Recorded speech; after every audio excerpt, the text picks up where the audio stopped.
कि आईबीएस के पेपर में पूछा गया था सितंबर 25 में, जो कि इंडेस 116 से पूछा गया था। इसमें हमसे अकाउंटिंग पूछी गई है लीज से रिलेटेड, वही इनिशियल रिकग्निशन, सब्सिक्वेंट मेजरमेंट और प्रेजेंटेशन वगैरह पूछी गई है। अब इससे रिलेवेंट जो केस स्टडी है वो क्या है, एक बार देखते हैं फटाफट से। मैं उसको मार्क करके रखा है, वो ये रहा। तो लीज एग्रीमेंट है एक बेसिकली, जिसमें हमने 5 साल के टेन्योर का एक लीज एग्रीमेंट करा है। लीज रेंटल डिसाइड हुआ है कि हमें $18,000 पे करना है हर साल ईयर एंड पे, ठीक है।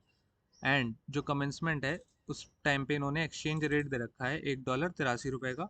एवरेज एक्सचेंज रेट इन्होंने दे रखा है 84 का।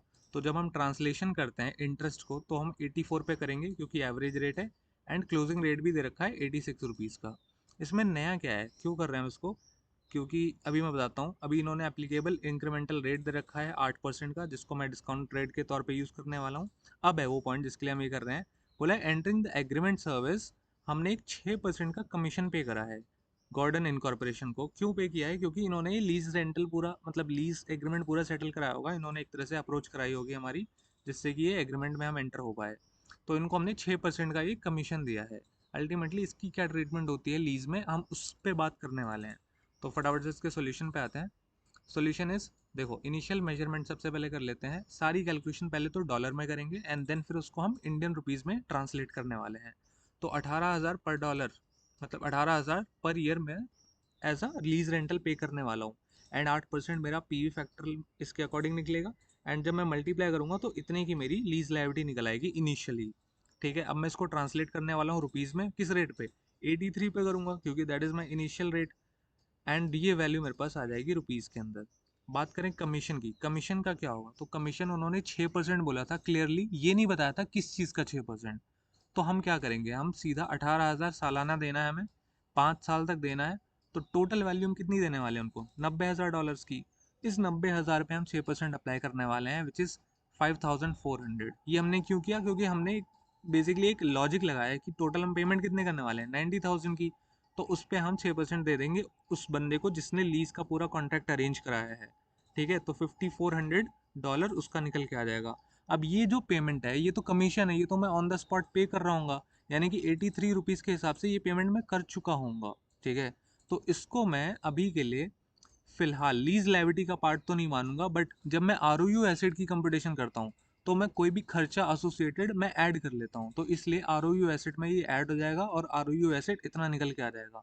तो अगर मैं एंट्री की बात करूँ तो एंट्री क्या होगी, आर एसेट डेबिट हो जाएगा 6413 से, लायबिलिटी मेरी क्रेडिट हो जाएगी लीज लायबिलिटी।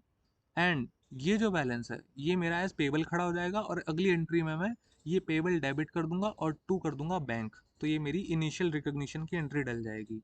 अब इन्होंने बोला था सब्सिक्वेंट मेजरमेंट करके दिखाना है। तो सब्सिक्वेंट मेजरमेंट में हम क्या करते हैं, पहले तो हम सारी कैलकुलेशन डॉलर में कर लेते हैं।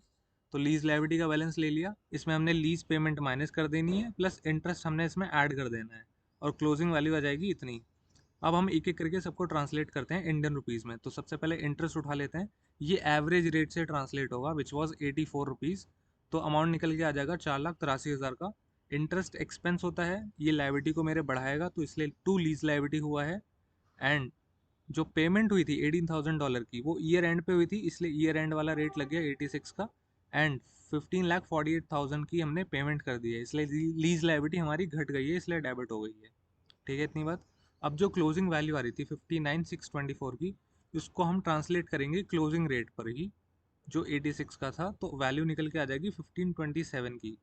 ठीक है, एक तो ये वैल्यू आ गई। और एक वैल्यू जब हम इंडियन रुपीज़ में कैलकुलेशन करके आते, इंडियन रुपीज़ में कैसे, जो ये वैल्यू आई थी 71,874 को, अगर मैंने इसको इंडियन रुपी में कन्वर्ट करा था तो आई थी 59,65,442 की। ठीक है, अगर मैं इसमें नेचुरली इंटरेस्ट का अमाउंट ऐड करूँ 8% से, प्लस उसमें मैं माइनस कर दूँ $18,000 इंटू 86 के भाव से, तो जो वैल्यू निकल के आएगी वो आएगी ये रुपीज़ की टर्म्स में। ठीक है, इसको मैं कंपेयर करूंगा अभी वाली ट्रांसलेटेड वैल्यू के साथ, तो एक डिफरेंशियल अमाउंट निकल के आएगा 2,27,000 का। ये क्या है, ये है एक्सचेंज फ्लक्चुएशन, जो कि मैं सीधा पीएनएल में लेके जाऊंगा। ठीक है, बात करें आर एसेट की, तो सिंपल है, हमने कमीशन ऐड करके लीज लायबिलिटी में ये वैल्यू निकाली थी। इसमें से 1 साल का डेप्रिसिएशन हटा देंगे, 5 साल की लाइफ लेके, एंड क्लोजिंग बैलेंस हमारा आ जाएगा 51,30,994 का। विद दिस बैकिंग ये खत्म है हमारा क्वेश्चन।